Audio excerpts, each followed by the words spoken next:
Hello, Miami.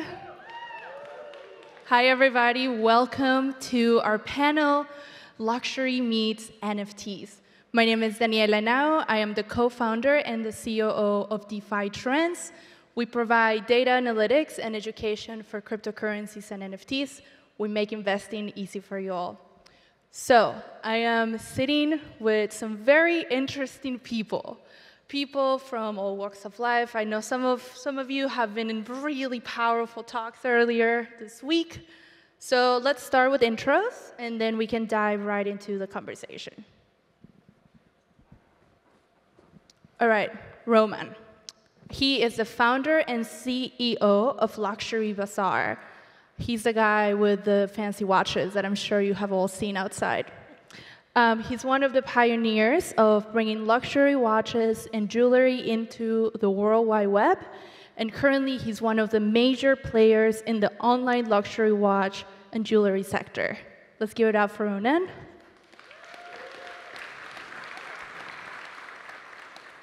All right, as Senior Director of Strategic Partnerships at Christie's, Lexy creates innovative strategies and programs to build Christie's brand, drive revenue, and fuel client acquisition, with a particular focus on partnerships that support Christie's digital art around AI, mixed realities, and NFTs.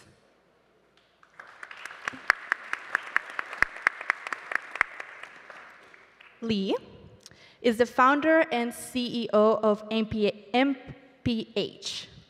Back in 2015, MPH Club started advertising that was accepting cryptocurrencies as a payment. Over the years, the company has grown rapidly and has expanded into new spaces. Today, MPH Club is one of the few dealerships that openly accept crypto as payment method for purchasing a vehicle. So all of those beautiful fancy cars that we have seen outside, this is the man behind them. Because we like fancy cars. And last but not least, Shannon. Shannon is the founder of Astronaut. He has 20 years in background in leadership development. His company is focused on creating impact through space travel, cryptocurrency, human potential, and NFTs.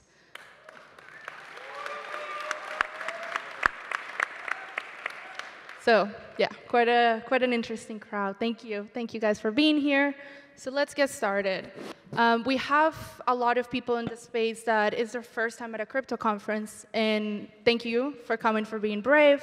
So Shannon, I'm wondering if you can give us a 2-sentence introduction into what NFTs are, so that we can dive straight into the conversation on a level playing field. Thank you. NFT stands for non-fungible token, and that is a digital asset that can represent everything from a digital piece of art. It can symbolize access to anything. It can also, on the back end, have a contract in which the owner of that NFT or the creator of that NFT gets a portion of the proceeds any time that that digital asset is sold in the future. So it's pretty cool. Thank you. So let's talk about NFTs and how they're impacting each of your companies. So all of you have been working in industries that obviously are successful thanks to the material thing that you're selling. So I'm curious to hear on what is the opportunity that NFTs are bringing in for each of your specific industries. In regards to NFTs, not so much from my industry. What I've done is we've announced back in 2015 that we do accept cryptocurrency as a form of payment for car rentals or even car sales. And that right there actually grew our company up. By at least 5–10% of our clients these days are actually paying in cryptocurrency.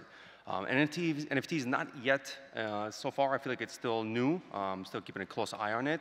I do see in the near future that the actually automotive, the big brands like the Lamborghinis and Ferraris, Rolls Royces will actually be selling the vehicles, and instead of giving you like a title, they'll be giving you an NFT or smart contract where you could actually see the actual owner of the vehicle. Maybe you could do service on the vehicle, and then eventually keep the resale value onto the next purchaser of the vehicle. I think that'll make more sense in the future. I feel like we're still in the beginning stages of that. Absolutely, and I think it would be interesting to explore later on what are some of the reasons why we're not there yet. So let's talk about that later, but I would love to hear from you, Ronan, and from everybody else. I think for us, and I'm going to piggyback on what Lee said, it's accepting Bitcoin or cryptocurrency has elevated our businesses a decent percentage, I will say, opened us to a different market. But for the most part, what's happening is, or at least what I see how it affects my industry, is that let's call this world virtual. Let's call our world tangible, right? Physical, as you called it. What's happening a lot of times is a lot of money being made in this industry, and I don't even know if I want to use the word industry in this particular space, but let's do that. A lot of money is being made in this industry. There are a lot of people that have gotten lucky. There are a lot of people that know what they're doing. Most are still learning. I pretty much believe that everyone in this space is here to learn, and they're still learning no matter how seasoned of an investor you are. So what happens when you tend to make money at the end of the day, which a lot of people are motivated by the fact that there's a lot of money in this industry, or in the crypto world, you tend to want to take some of those profits off the tables. And the minute that you take those profits off the virtual table, as I like to call it, you want to put it into something tangible. And I believe this is where myself and Lee come in, where we're able to take that and convert it into something tangible, be it a fancy watch or a fancy car. And when it's all profits, and sometimes ridiculous profits, all of a sudden, it doesn't matter if that watch is $100,000 or $300,000 and what it's going to be worth in the future because it's technically free. And it's sort of that still a little bit of lack of confidence in this, which is because it's so new, sort of like going back to the stock market in the 1800s. People didn't really believe it 100%, but didn't want to miss out. And all of a sudden, you're making money. You're going to convert it into something that's tangible. And because of this world, our markets have gone through the roof. Cars and watches alike are trading at values that are probably 30 to 40, sometimes 200% higher than they were, let's say, 2 to 3 years ago. So I work at Christie's, which is a 250-year-old auction house, probably best known for selling $100 million Picassos and a $450 million Da Vinci. What might be less well known is that we have been very committed to exploring the conversation and the experience around the intersection of art and tech. And that's been something we've been doing for a while with artificial intelligence, blockchain, mixed reality. So NFTs in many ways is sort of the next step in that digital journey. But I'm sure most of you are familiar with a recent sale by Mike Winkleman, aka Beeple, which was the $69 million NFT that Christie's sold last March.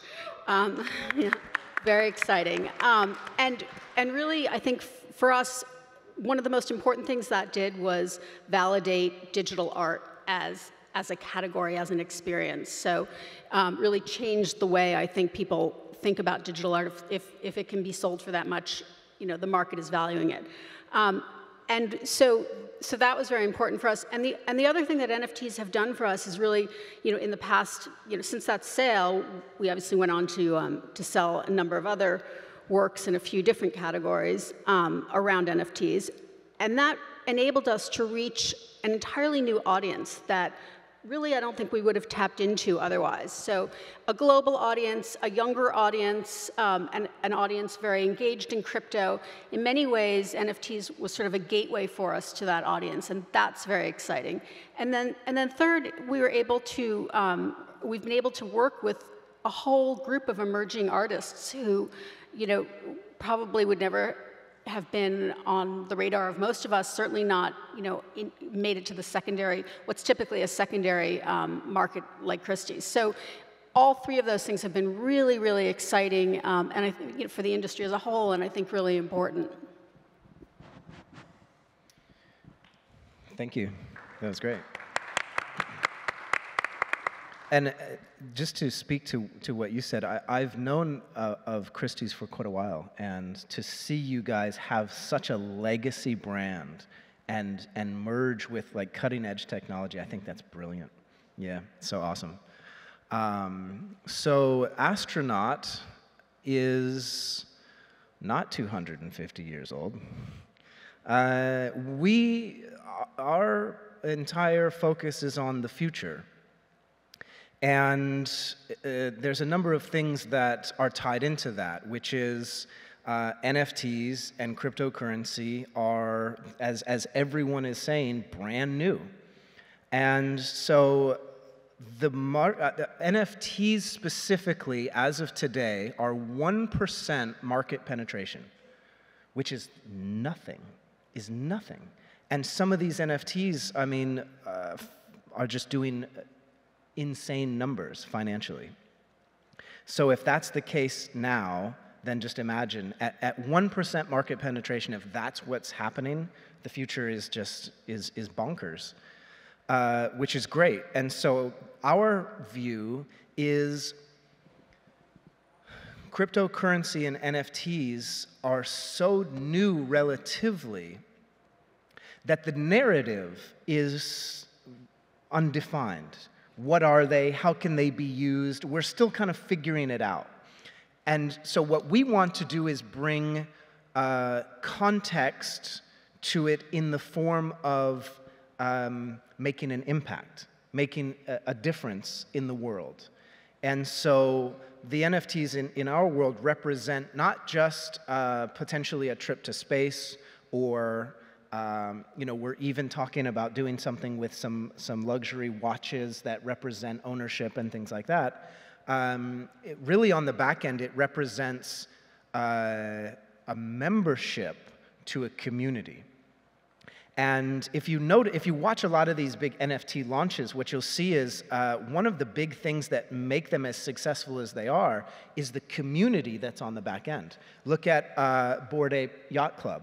I mean, it's mind-blowing what's happening with that. Yeah, let's give it up for the apes, okay? But they've discovered that with everything that's going on with technology in a way has connected us more than ever, but it's also separated us. And in real-life experiences like this one, people are kind of re-remembering are important. And so NFTs on the back end of the smart contract can say, hey, and there's a community here for you to be a part of. And so we want that community piece in the picture. And so that's a large part of why it's important for us. Now, the other side is because NFTs exist on the blockchain. And it's obvious that cryptocurrency is part of the future. And so we want to be, as Wayne Gretzky said, I don't skate to where the puck is, I skate to where the puck is going. And so we see cryptocurrency as the future, so we don't want to continue to engage with fiat and do things that way. We want to go where things are moving, and ideally help set the narrative for that as well in the process. Great, thank you everybody for sharing. So a question for you. My understanding of your business model is that these missions, these trips, are being financed due to the NFT sales. Is that correct? That's correct. Okay, so it's also providing a segue, and it's allowing your company to be birthed into existence, right? Say that last part again. It allows for the financing of your company. That's correct. Yeah, which is super fascinating. Yeah. So I want to talk a little bit about luxury. Like, what is luxury? So I want to ask you, Lexy, what constitutes luxury, and can Bored Ape CryptoPunk be considered luxury? Let's dive a little bit into that. Sure. So when I think about luxury, I think about three things. That something is exclusive, that it's expensive, and that it's something that you don't need. And to me, CryptoPunks checks all those boxes. So CryptoPunks is, Larva Labs is really the old guard of crypto art. And in terms of exclusivity, I mean, there are 10,000, 9,000 punks really out there available, but each one is unique. They have different levels of scarcity and rarity. So, an alien or an ape there aren't many of them. So they are exclusive. They've traded as high as over $11 million. I think currently, maybe you could get one for around 200,000, maybe. But they're expensive. And I guess really to me, the ultimate sort of luxury flex from a CryptoPunk is that, it's like putting a Rolex on your wrist, except now your punk is your PFP. And that's really a luxury flex to me. Yeah, so I was talking with Lee and Roman earlier, and we were talking about flexing, right? The flex culture, the watch boy, and the car boy, of course. So I want to dive into luxury in the metaverse. Where do you guys see that going? Like, what is something that we can start seeing? Because according to the conversation that we're just having, we're changing the concept. We're changing the ship. So I'd love to hear your guys' thoughts on that. Where is luxury meeting us in the metaverse? Yeah, very interesting. So recently I was talking to my team about the whole metaverse, and the way that I see the metaverse going is, like, for example, right now, if you want to find my company, you need to go on the World Wide Web. You need to go to my website. I have a nice presentation there for you to see the cars. And if you want to see me on Instagram, you go to my handle at MPH Club. If you want to go to Facebook, so on and so on, right? Metaverse, I'll have to build my whole platform. I'll have to build a beautiful showroom to show the vehicles, test drive them on the metaverse, and then when you're ready to move forward in the real life, that's when you can make a reservation and then move forward. That's how I would see myself play out in the metaverse in the near future, and we're looking into it right now, currently.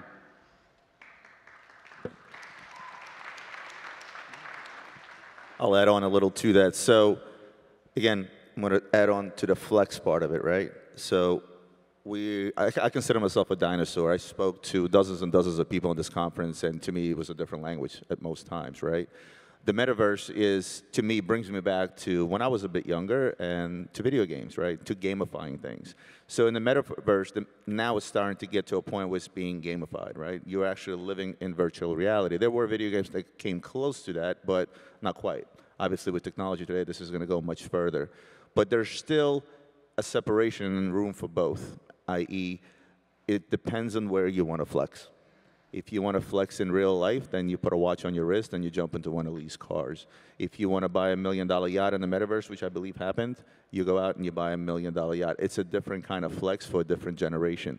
And, you know, generations change, things change. You know, what is flexing 50 years from now? Perhaps it's going to be renting a Ferrari virtually in your metaverse space and driving down Fifth Avenue in that space rather than doing it physically, which, if you think about it, can be pretty scary, that everyone will tend to lean towards the virtual world. I don't think that's going to happen anytime soon, in the very least, and as long as we have guys like you just mentioned, community piece, right?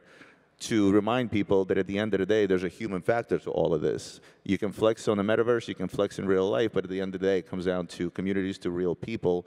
I don't think that's going away anytime soon, but there's plenty of room for the new generation to flex. And guess what? If somebody tends to rent his car in the metaverse and pay him ridiculous amount of crypto for it, and it doesn't put any wear and tear on his vehicle, he wins. That's just the bottom line. Yeah. So for you guys, do you feel like this is a threat, or does it present an opportunity for you? I believe it's an opportunity for us. Definitely an opportunity. Okay, can you tell us more about that? Well, it's an opportunity, going back to what I said earlier, new industry, new world, lots of new money being made. If you think of the term new money, right, be it back in the day in the oil industry, be it the internet, the dot-com boom, right? Every one of those booms brought a lot of money to market. And fortunately, people tend to reach for expensive, unnecessary things, which is luxury.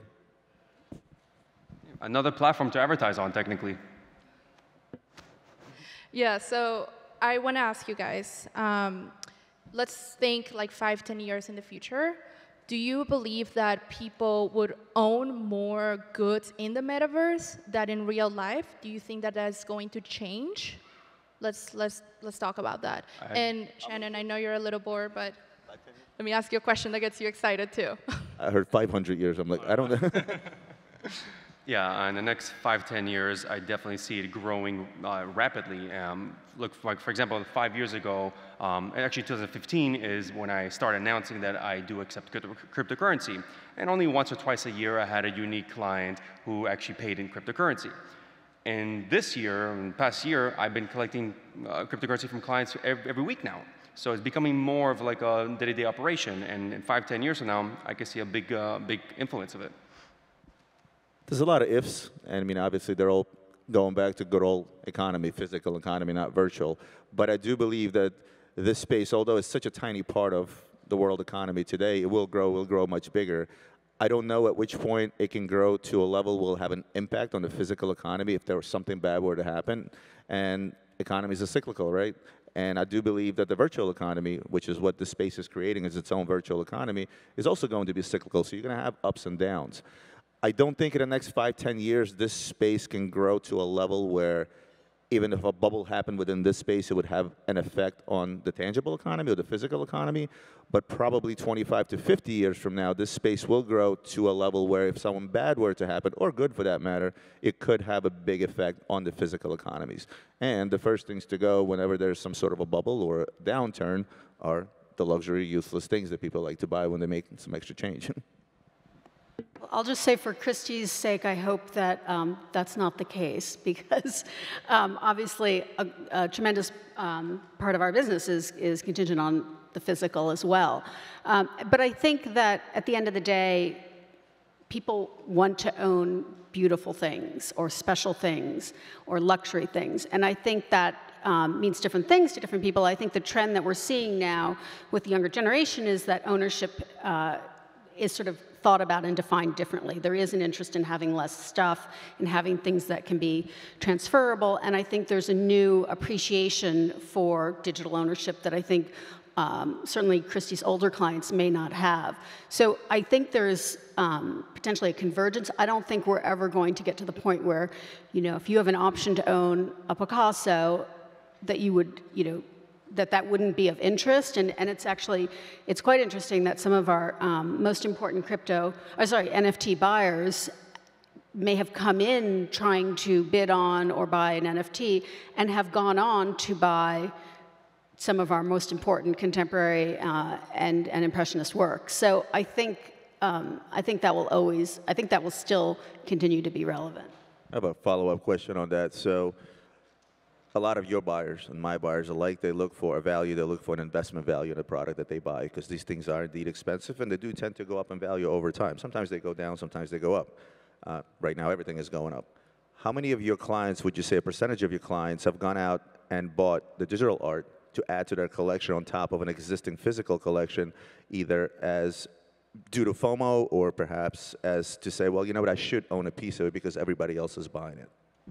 So I think what happened in 2020 with COVID is that all of a sudden, you know, galleries, art fairs, auction houses shut down, and everything went online. And so the whole industry, you know, pivoted, and instead of just having online sales with some secondary products, the good stuff went online. So all of a sudden, you know, the traditional art enthusiasts have the opportunity to buy online. And you can see from 2019 to 2020, the online sales in the art market went from 10% of the market to 0.25% of the market, you know, on top of which the market contracted. So all of a sudden you have a community that's comfortable buying online. Then you get, in 2021, Bitcoin surging, Ethereum, you know, all of crypto surging. So I think that sort of opened the doors, and then, you know, we saw people. I think now the mindset is very different than it was a year ago. And I think now our traditional clients are really starting to move into NFTs in a way that, you know, a year or a year and a half ago, they weren't comfortable doing so.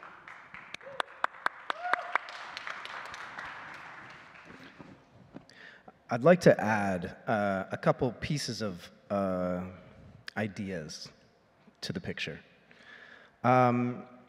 Because my definition of luxury is very different than what's been communicated so far. Do you know what the greatest luxury is? Health. Family for me. Time. You know what the second greatest luxury is?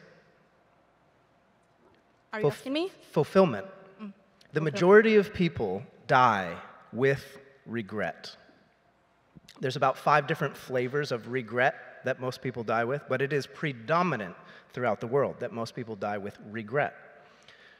Time. Some of the wealthiest people in the world would trade all their money if they could have their time back. And many people get to the end of their life and realize they didn't live any of it. So Astronaut seeks to solve for those sides of the equation. And And interestingly enough, so first of all, I certainly believe in your definition because it's very real and it exists. And I believe there is another side to that definition as well. So with that being said, I think what's interesting to dovetail about your question about the metaverse is as exponential and converging technology moves forward, many of the jobs that people, frankly, don't want to do will be taken off the table. And what that will do for our civilization is that for the first time ever, it will give us the opportunity to focus mostly on creativity, rather than having to do things that we don't want to do. That's pretty cool. To have a life where you can build it and live in it the way that feels closest to your heart, that's a luxury. And the metaverse and the way the future is being oriented gives, similar to how the internet has leveled the playing field for people to make money. There are people who are making millions of dollars now on the internet that would have never had that opportunity had the internet not existed. The metaverse is going to do the same thing, just at a quantum level, because people will be able to exist within that space and focus on creativity, because we'll have technology focusing on all the dirty work, that they'll bring new ideas and new innovations and new art and new watches and new cars to that world. And it'll bring a whole another level of engagement, because what we're also seeing, because of the way that the economy is moving, is within the next 20 or so years, the middle class will be larger than the poverty class for the first time ever in humankind's history, which is fantastic, because that means the buying power collectively will go through the roof, and the middle class will actually, the dollar amount of like what that definition is will be significantly higher than what it's ever been as well. And so that will absolutely change the game. Now, you have a video game called Fortnite. Who's heard of Fortnite? Some of you have, some of you haven't. For those of you who have not, Fortnite is a video game. It's an open world battle royale game. What time we're dropping? What's that? When are we dropping? Yeah.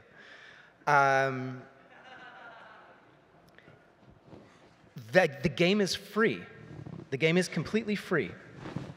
They only make money by selling digital assets.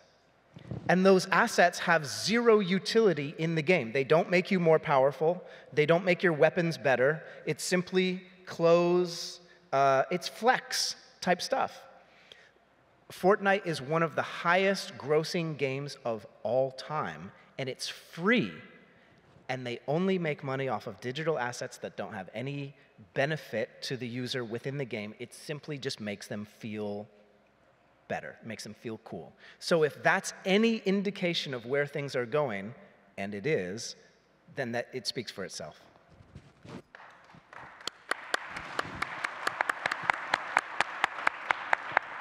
Absolutely. You're a wonderful public speaker. So, yes, so deep, right? Like he takes us on like profound journeys. So I wanted to ask. Thank you very much. You're very welcome.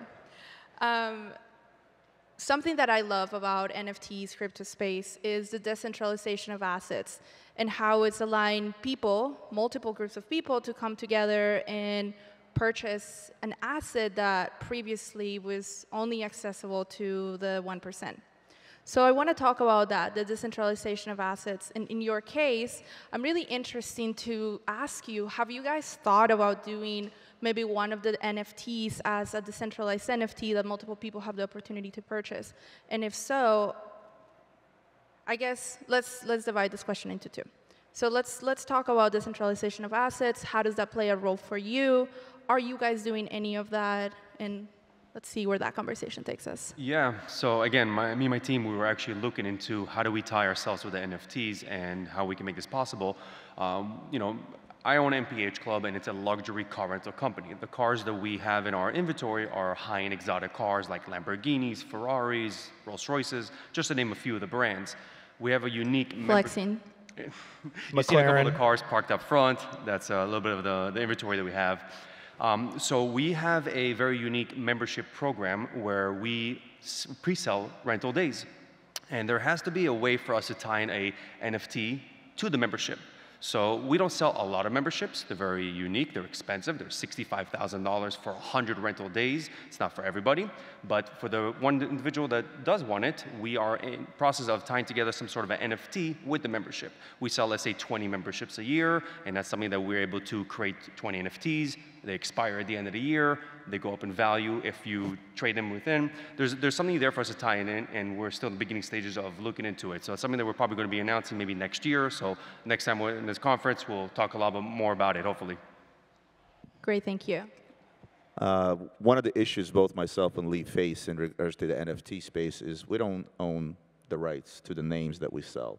I.e., if I go out there and make a Rolex NFT, I will have a lawsuit on my hands in 30 seconds, and same goes for Ferrari or Lamborghini.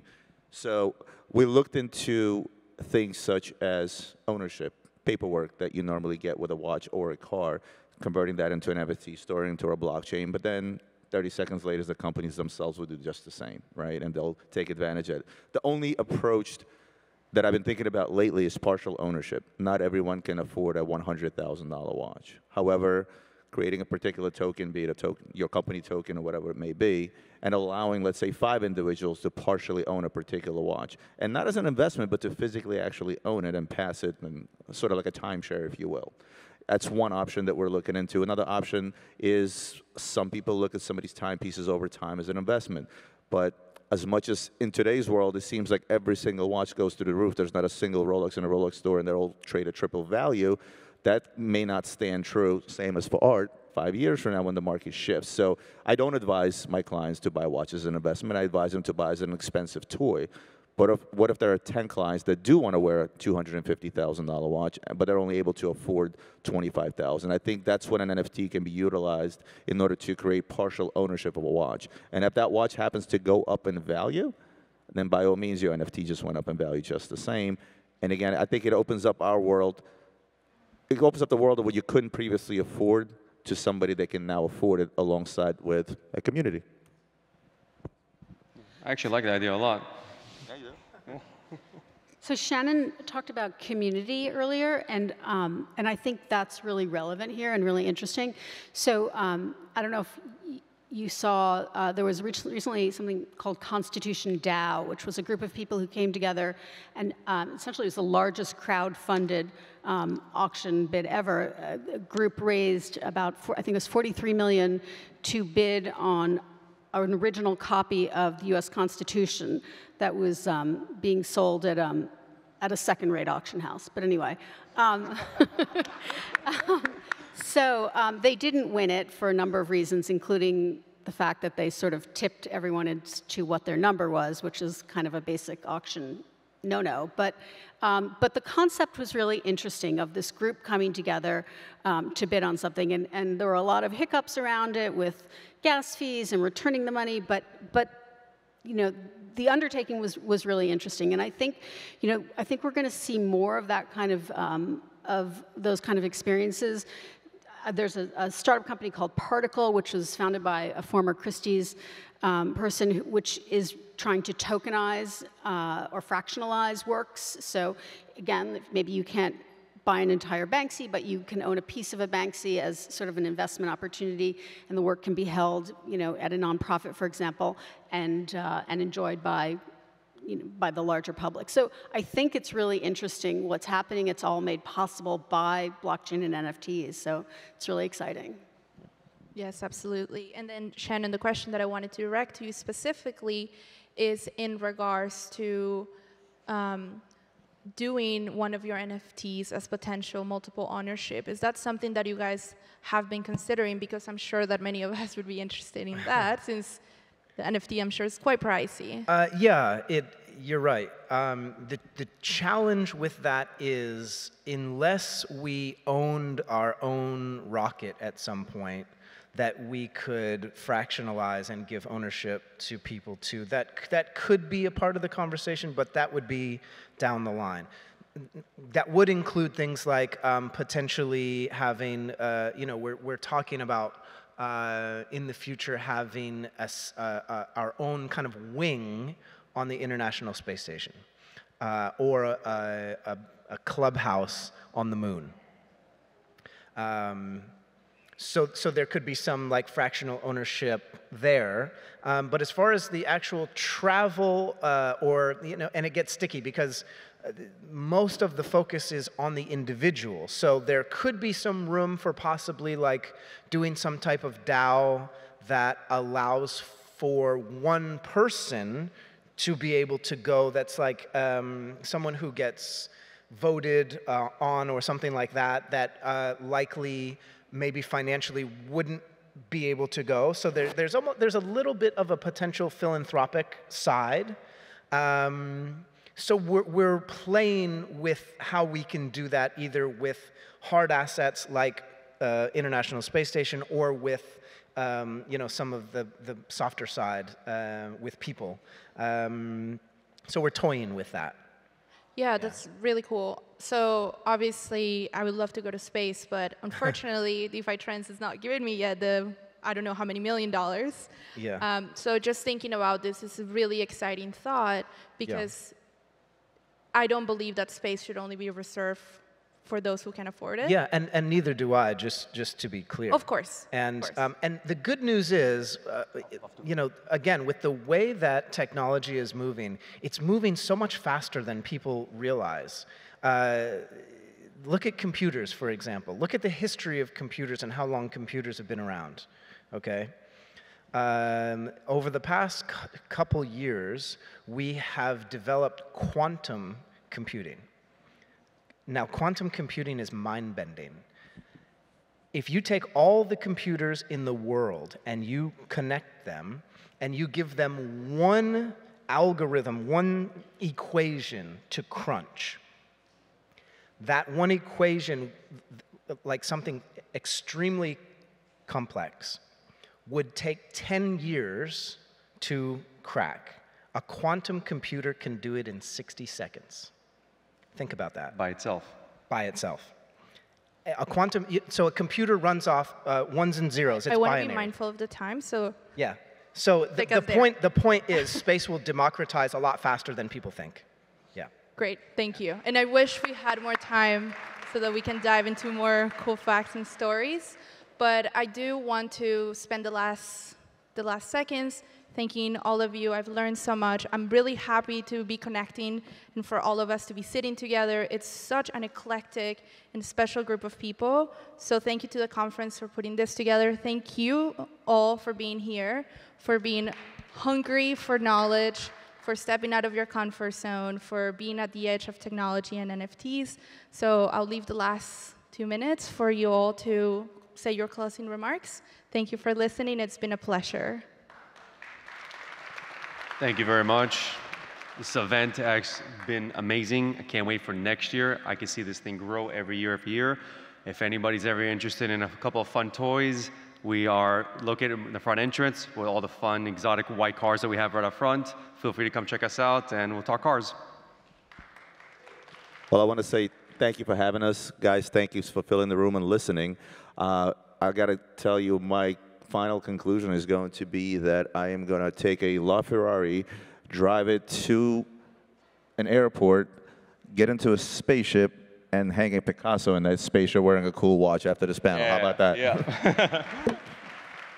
Well, thank you so much to the conference for inviting me to be here. I was going to say it's a luxury, but I felt like that would be kind of... but actually, I already won the space trip, so we can all go home now. Really? Did you tell me that? Oh, yeah. I'm a nervous flyer, by the way, so yeah, not for me. And listen, guys, I just want to say thank you so much for being here. My vision can only go as far as the people who want to work with me to make it happen. And so yeah, I'm just really grateful for you guys, and for those of you that have introduced yourself personally that are interested in going to space and making an impact. I've really just been blown away by your desire to do that, and so thank you. Thank you all. Have a wonderful rest of your day. Thank you, panel. Just a reminder, Shannon.